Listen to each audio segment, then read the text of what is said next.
मैं नहीं चाहता कि सरकार हमको एक खुला लिफाफा दे दे कि ना इसको हम स्ट्रिक्टली लागू कराएंगे। तो प्रॉब्लम है उससे सॉल्व करें, ना कि शिफ्ट कर दें। ये तो कोई सोल्यूशन नहीं हुआ ना किसी चीज़ का। प्रोटेस्ट भी चलता रहेगा, पढ़ाई भी चलती रहेगी। छात्रों ने ठाना है न रुकेगी लड़ाई और न ही पढ़ाई। जी सही सुना आपने। दिल्ली के राजेंद्र नगर में हुए बेसमेंट हादसे में जान गंवाने वाले छात्रों के साथी आज भी उनके लिए न्याय की मांग करते हुए सड़कों पर बैठे हुए हैं। इस घटना को 9 दिन बीत चुके हैं, लेकिन जहां एक तरफ उनकी कुछ मांगों को मान लिया गया है, वहीं अभी कई ऐसी जरूरी मांगे हैं जिन पर कोई फैसला नहीं लिया गया है।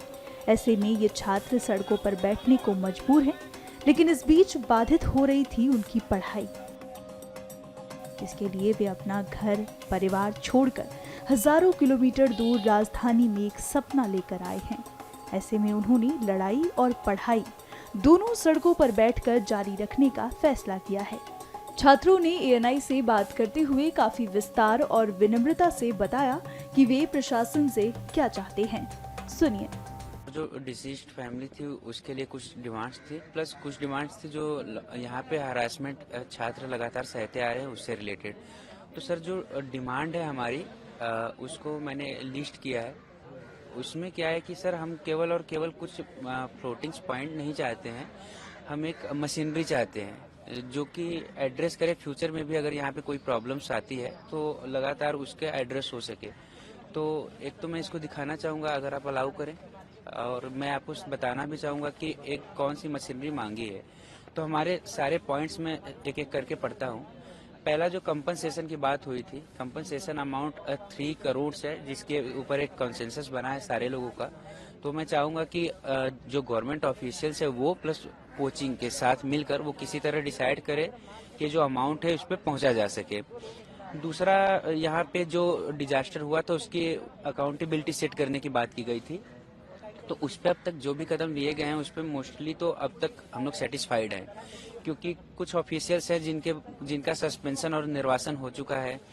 एक मजिस्ट्रियल इंक्वायरी कमेटी बैठ चुकी है, और जो हाईएस्ट इन्वेस्टिगेटिंग अथॉरिटी है CBI, उसको केस सौंपा जा चुका है। तो वहाँ पे तो मुझे मेरी समझ से हम लोग मोस्टली सेटिस्फाइड हैं कि हाई कोर्ट ने भी इंटरवीन किया है। तीसरा था कि राउज IAS जो कोचिंग है वो बच्चों को कंपनसेशन प्रोवाइड करे। जो बच्चे अभी फंसे थे, सर्वाइवल्स थे, उनको तो 100% रिफंड मिलना चाहिए। बाकी भी जिनका जितना कोर्स कंप्लीशन हो चुका है उनको उस हिसाब से कुछ रिफंड मिलना चाहिए, और मिलना ही चाहिए। बाकी कोचिंग वाले उनको अकोमोडेट करने के लिए तैयार हैं, जैसे कि नेक्स्ट IAS ने भी कहा, वाजीराम ने भी कहा कि उनके स्टूडेंट जो हमारे यहाँ पढ़ना चाहते हैं पढ़ लें। वो ठीक है, लेकिन उन्होंने राव में पैसा दिया था, तो अगर वो राव छोड़ना चाहते हैं, जो कि डरे ही भी हुए हैं, तो उनको कंपनसेशन मिलना चाहिए, रिफंड मिलना चाहिए राव की तरफ से। 5वां पॉइंट था कि जो Delhi coaching educational central control and regulation draft bill आ रहा है दिल्ली गवर्नमेंट ने, उसको सजेशन के लिए तो खोला है, लेकिन हम चाहते हैं कि there should be an immediate release of the draft of that bill. उसका ड्राफ्ट रिलीज हो जाएगा तो हम उसके एक एक पॉइंट को पढ़ सकेंगे कि उसमें क्या क्या प्रोविजंस हैं, कैसे हैं, तो उसके हिसाब से हम उसमें फर्दर क्या क्या हो सकता है उसमें मांग कर सकते हैं। ठीक है। उसके अलावा कुछ था सर कोचिंग इंस्टीट्यूट से रिलेटेड बातें, तो उसमें हम ये चाहते हैं कि जो रेशनलाइजेशन ऑफ फीस हो collected by UPSC coaching institute, और भी चाहते हैं कि कोचिंग जो फीस लेती है उसके अंदर ही बच्चों को कोचिंग जो है उसके अंदर ही बच्चों को एक legal life insurance certificate and health insurance provide करे। इसके अलावा सर हम ये बहुत ही इम्पोर्टेंट एक पॉइंट है, हम ये चाहते हैं कि जितने भी commercial and non commercial UPSC या कोई भी एजुकेशनल कोचिंग इंस्टीट्यूट हो, सेंटर हो, ऑफिस हो, क्लासरूम हो, या कोई भी एजुकेशन रिलेटेड एंटिटीज हो, जैसे लाइब्रेरीज भी एक एजुकेशन रिलेटेड एंटिटीज होता है, अगर वहाँ के किसी भी प्रीमाइस में 100 या उससे ज्यादा स्टूडेंट्स रहते हैं तो एक फायर मार्शल की हमेशा व्यवस्था होनी चाहिए। ये क्यों है सर? हम बहुत कॉन्क्रीट वे में चाहते हैं कि जैसे वाजीराम कोचिंग है, अगर उसमें 100 से ज्यादा बच्चे पढ़ते हैं तो उसके केवल हेड ऑफिस में नहीं, किसी भी प्रीमाइस में अगर 100 या उससे ज्यादा बच्चे रहते हैं तो वहाँ एक फील्ड मार्शल होना चाहिए। अब चाहिए कि उसकी अकाउंटेबिलिटी सेट हो, तो उनकी अकाउंटेबिलिटी सेट होने के लिए हम चाहते हैं कि उनका रेगुलर एक मॉक ड्रिल्स हो, ऑडिट किया जाए, जो उनके फायर इक्विपमेंट से वो काम कर रहे हैं या नहीं, और उनकी फिजिकल प्रेजेंस है जो उसको मैंडेटरी किया जाए कि वो यहाँ पे रहे, बस ये वादों में ना हो। छठवां, एक रेंट के ऊपर बात हुई थी कि रेंट बहुत ज्यादा है। बिल्कुल, पीजी का रेंट बहुत ज्यादा है और यहाँ पे लाइब्रेरीज का भी रेंट अब बढ़ रहा है। तो उसके लिए Delhi rent control act and provisions, eviction rules already हैं। तो मैं नहीं चाहता कि सरकार हमको एक खुला लिफाफा दे दे कि ना इसको हम स्ट्रिक्टली लागू कराएंगे। उसके लिए भी हमने एक मशीनरी की मांग की है। हमारा मांग क्या है कि एक ऑफिस होता है already rent control and monitoring commissioner का, हम चाहते हैं कि उसकी एक डेस्क यहाँ पे खोल दिया जाए। अगर आप एक all of a sudden new office नहीं प्रोवाइड करना चाहते हैं तो हर वार्ड में एक कॉमन सर्विस सेंटर की ऑलरेडी एक व्यवस्था होती है, सारे वार्ड्स में होती है, कुछ एरिया में ऑलरेडी एक गवर्नमेंट डेजिग्नेटेड वो ऑफिस होता है। आप उसमें एक डेस्क दे दीजिए जो रेंट कमिश्नर का हो, उनके सबऑर्डिनेट्स आकर बैठेंगे। उसके अलावा हमने इसकी एक मशीनरी सोची है कि जिसके कारण उनकी भी अकाउंटेबिलिटी फिक्स हो। अब वो कैसे होगा कि जब भी कोई अपना ग्रीवांस लेकर उनके पास जाएगा तो उनको कुछ टोकन जैसा प्रोवाइड हो जाए उनके ग्रीवांस के बदले। तो जो उनका ग्रीवांस है वो एक जगह पे नोट हो गया, एक रजिस्टर बन गया, और जो गवर्नमेंट मशीनरी में होती है तो कि क्वार्टरली या 2 मंथ 3 मंथ पे उसकी एक ऑडिटिंग हो जाए। तो जब एक ऑफिशियल डेजिग्नेट हो गया, यहाँ पे बैठने लगा, प्लस उसकी ऑडिटिंग हो जाएगी तो उसकी अकाउंटेबिलिटी सेट हो जाएगी। तो उससे एक फायदा क्या होगा सर कि अभी अगर गवर्नमेंट कह भी देती है कि नहीं हम सारे रूल्स बहुत ही स्ट्रिक्टली इम्प्लीमेंट कराएंगे और बाद में मुकरने का उनके पास कोई ऑप्शन नहीं है, तो हम ये चाहते हैं कि एक ऑफिस यहाँ पे हो जाए। तो ग्रीवांस रिड्रेसल सेल जो है वो हमारा सर सबसे ज्यादा इम्पोर्टेंट पॉइंट है, और इसके का कैसे अकाउंटेबिलिटी के साथ ये सेल काम करे हमने उसको लेकर कुछ सोचा है। क्योंकि हमारी मांग केवल ग्रीवांस रिड्रेसल सेल स्टैब्लिश करना नहीं है, एक अकाउंटेबिलिटी तो फिक्स होना चाहिए कि कल को ये डिजास्टर ना हो। तो हम चाहते हैं कि 2 तरीके के ग्रीवांस सेल बने, एक ऑफलाइन एक ऑनलाइन। ऑफलाइन में 2 लेवल होना चाहिए, एक कोचिंग इंस्टीट्यूट के लिए और एक ORN के लिए। जो कोचिंग इंस्टीट्यूट का ग्रीवांस रिड्रेसल सेल बन रहा है उसमें भी हम फर्दर चाहते हैं कि हर कोचिंग के पास एक ग्रीवांस रिड्रेसल सेल हो। उसकी अकाउंटेबिलिटी सेट करने के लिए वापस वो टोकन वाली व्यवस्था हो, तथा टोकन के साथ ही एक ग्रीवांस रिड्रेसल रजिस्टर हो और ऑडिटिंग हो। जो एक ORN लेवल पे बनेगा ग्रीवांस रिड्रेसल सेल, हम सरकारी मशीनरी जो ऑलरेडी है उसी के थ्रू एक सोल्यूशन चाहते हैं। तो जो हमारा एक डिमांड है, हम चाहते हैं कि एक यहाँ पे ऑफिस खुल जाए ग्रीवांस सेल का। अगेन अगर वो नहीं पॉसिबल है ऑल ऑफ अ सडन, तो जो कॉमन सर्विस सेंटर होता है उसमें हमको एक डेस्क दिया जाए, और वहाँ पे भी कोई अगर अपना ग्रीवांसेस एड्रेस करे तो उसके बदले उसको टोकन मिले, रजिस्ट्री मेंटेन हो, ऑडिटिंग हो, ताकि उसकी अकाउंटेबिलिटी फिक्स हो जाए। इसके अलावा चाहते हैं कि ग्रीवांस सेल एक ऑनलाइन भी हो, और वो सबसे इम्पोर्टेंट है सर। उसमें क्या होना चाहिए, हम चाहते हैं कि कुछ ऑप्शन हो, एक स्टूडेंट पोर्टल बन जाए, उसके ऊपर कुछ ऑप्शन आएंगे, जैसे होम आता है, ठीक है, ग्रीवांसेस का कैटेगराइजेशन आएगा, होम, ग्रीवांस कैटेगराइजेशन, अबाउट और कुछ चीजें। तो जो ग्रीवांस कैटेगराइजेशन आएगा सर उसमें हम क्या डाल सकते हैं, रेंट रिलेटेड ग्रीवांस है वो डाल देंगे।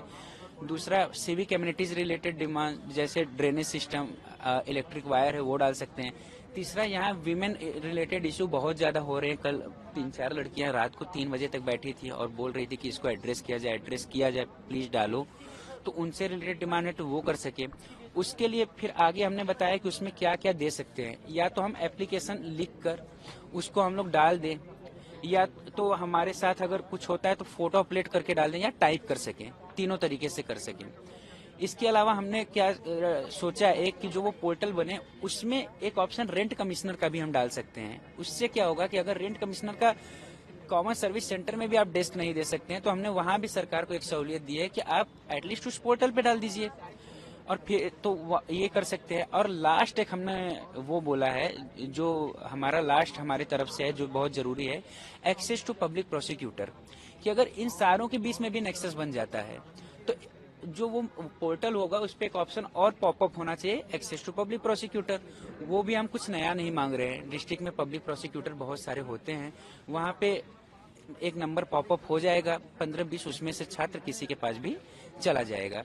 तो ये एक तरीका है। ये अगर कुछ चीजें इमीडिएट बेसिस पे कराना है तो वो सबसे ज्यादा जरूरी है, उसमें से पब्लिक प्रोसिक्यूटर का और ग्रीवांस सेल का वो चाहते हैं। एक लास्ट लाइब्रेरी से रिलेटेड है सर ORN के अंदर 90% लाइब्रेरीज बेसमेंट में ही है, उसको बंद करना असल में तो हमको सोल्यूशन नहीं दिखता अभी इमीडिएट बेसिस पे।